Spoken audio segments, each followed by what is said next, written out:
Coming up on Mountain News this morning, after pleading not guilty to multiple charges, some of Brian Carter's former tenants are speaking out. And medical scams are more creative than some realize.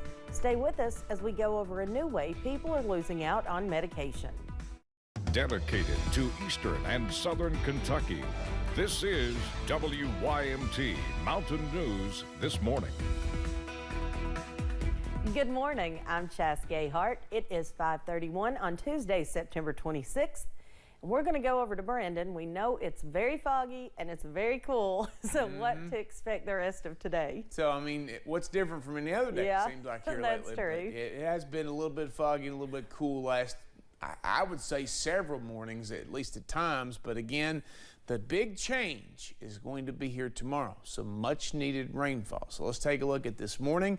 Again, as Chas said, rinse and repeat. 57 down in Somerset. We look downtown there from our friends at Speda. They're on the circle. Fountain off this morning as the temperature's a little warmer down that way. Now remember, yesterday afternoon, that's the area where the temperatures were in the 80s, and of course the temperatures were in the 60s over into the Big Sandy. It's kind of flipped this morning, so it's a little cooler out toward Lake Cumberland in the I-75 corridor with 50s, but still close to 60 over there in the Big Sandy. Now, the warmest spot in the state is Louisville at 65, followed by Nashville down to the south at 64, and go across the river into Cincinnati, 56, and Hazard is actually the coolest spot in the entire region at 52. Breakfast forecast as you head out the door this morning, it's going to be a fairly nice forecast, mix of sun and clouds for a little while after the fog.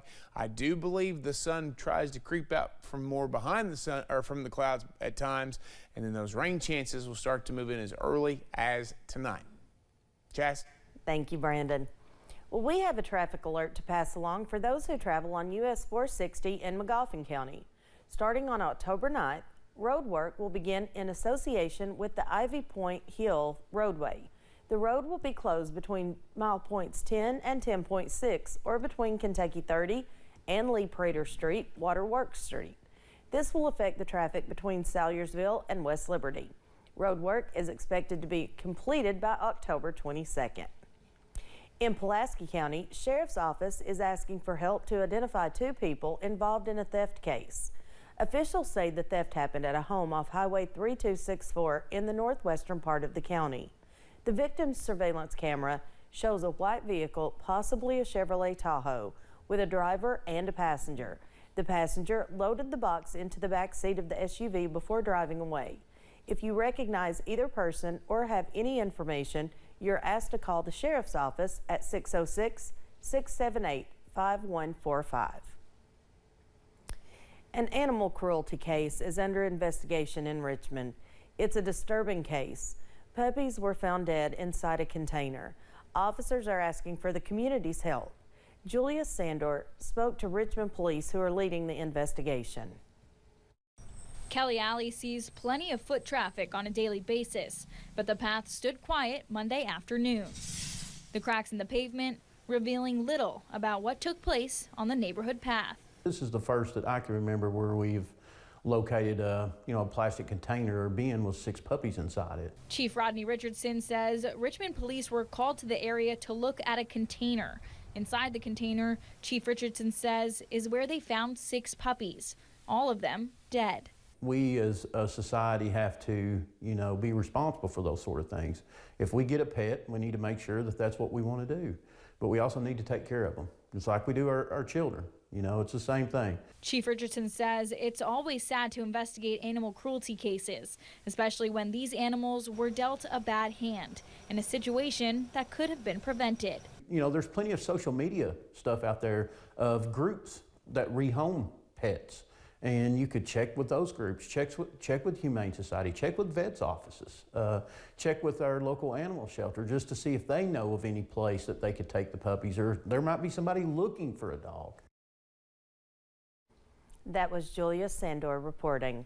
Richmond police say that their officers are passionate about this case, and if anyone has information about this situation, reach out to the Richmond Police Department. Well, some former tenants of Brian Carter have expressed concern about his not guilty plea yesterday. Carter pleaded not guilty in Perry County to multiple charges after an apartment he owned caught on fire in June. Tenants of 2 buildings, both of which were owned by Carter, were evacuated and lost most of their belongings. Former tenant Gordon Fugit says he is struggling financially after the fire. Monday it's easy, but the rest of the week it's kind of hard for me, and I don't think it's right. I'm going to do that. Brian Carter's lawyer, John Hansen, told us he does not believe the charges have probable cause. Carter's pretrial date is set for October 31st. Moorhead police are searching a remote wooded area in Rowan County where skeletal remains were found. Yesterday was the second day of a search that began Sunday. The Rowan County Coroner's Office say someone found the remains around 4 Sunday afternoon. Crews stopped searching after it got dark that night. The coroner says the search started back up at daylight yesterday. The remains are being sent to the state examiner's office in Frankfort. Well, one person is dead following a crash in Lee County, Virginia. Virginia State Police say it happened last Thursday on Route 636, about a mile south of Route 635. Police say a Pontiac G6 was heading south when it went off the left side of the road. The car ended up coming back onto the road before going off again and hitting a tree. 45-year-old Crystal G. Webb of South Charles, Virginia, died at the scene. Police say she was not wearing a seatbelt at the time of the crash.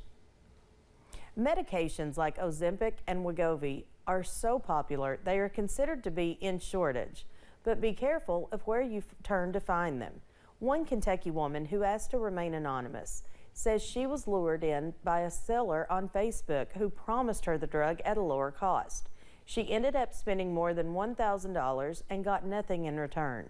She is likely not the only one. There is no shortage of scammers trying to take advantage of folks these days. Would you say you were desperate for this? Yes.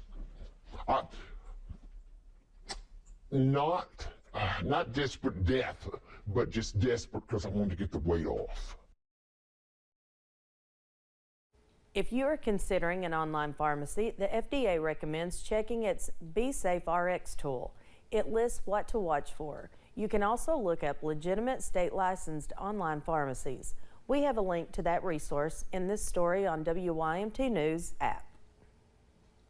A Campbell County, Tennessee woman is facing theft and forgery charges after police say she defrauded TennCare. The TBI says Vicki Lynn Johnson obtained medical assistance payments for services not provided by TennCare. Officials say she also submitted timesheets for a caregiver who agents learned was dead. Johnson turned herself into Campbell County Jail yesterday.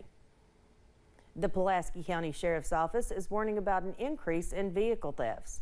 Sheriff Bobby Jones says in the last 30 days, deputies have investigated 10 stolen vehicle reports and at least 5 reports of thefts from vehicles.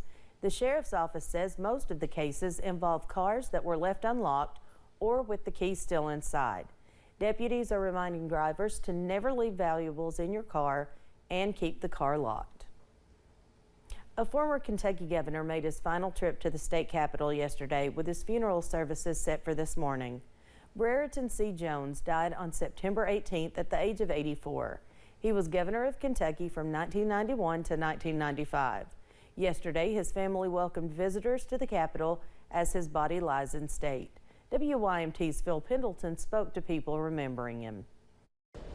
Kentucky State Police are keeping watch over the casket of former Governor Brereton C. Jones. An honor guard changes out every 30 minutes in the rotunda, just a few feet from the office that he held from 1991 to 95. We really admired him, and that's the reason we gave him an award as the greatest reform governor of Kentucky. People say Governor Jones was instrumental in election and campaign reform and pushing for stronger ethics that current lawmakers work to abide by. I think that we all know that he really brought a culture of decency and honesty into Frankfort politics. A lot of people who served here while he was here talked about how he pushed and that there was really a big culture change. Brereton Jones' family released a statement saying that while it was the love of horses that brought him to Kentucky, it was the people of the Commonwealth that made his life so fulfilling. They say that his greatest pride, his greatest joy was not in titles, but by simply helping his fellow man or inspiring others to do the same. People say he put Kentuckians ahead of his own political interests, noting how he pushed for governors to run for 2 terms for re-election, but only after he left office. Current Governor Andy Beshear says he looked up to him, and not just because he was taller. I mean, his push on health care, on ethics reform wasn't popular with everybody at the time. He did it because he thought it was right, and that's something I greatly respect. Jones is being remembered for breeding horses, starting the Kentucky Equine Education Project, being a founding member of the Breeders' Cup. In Frankfort, Phil Pendleton, WYMT Mountain News. Funeral services will be at 10 this morning at Elkhorn Baptist Church in Midway. A private burial service will follow. Elliott County is receiving more than $2 million. Governor Andy Beshear's senior advisor, Rocky Atkins, presented the check at a ribbon cutting at Elliott County Middle School yesterday. Along with supporting the Middle Commons outdoor rec and event space, the money will go toward improving roads and cybersecurity. The money will also be used to improve the sewer infrastructure at the Little Sandy Hook Correctional Complex. We have more about this at WYMT.com. It was an unusual scene on I-75 Sunday afternoon. A horse loose on the interstate caused traffic to back up for hours. Cole Centers was on his way to Berea at the time before he decided to turn around and lend a hand, calling 911. Centers says the horse was being transported when it kicked open the back doors of the trailer it was in. It then fell out and ran away. It ran from us about 2 or 3 times. So we finally, after I got a hold of the horse, that's when I was just like, well, let's just get off the interstate. Let's let traffic through because it was backed up forever. Centers was able to use a dog leash to walk the horse off the interstate. Coming up, after Taylor Swift made a surprise appearance at the Chiefs game, this tight end superstar's jersey skyrocketed in sales. After a fairly dry day, we should be seeing a welcome drink of water by this time tomorrow morning. Excuse me, got choked there for a second. I'll track the showers and storms for you in about 3 minutes.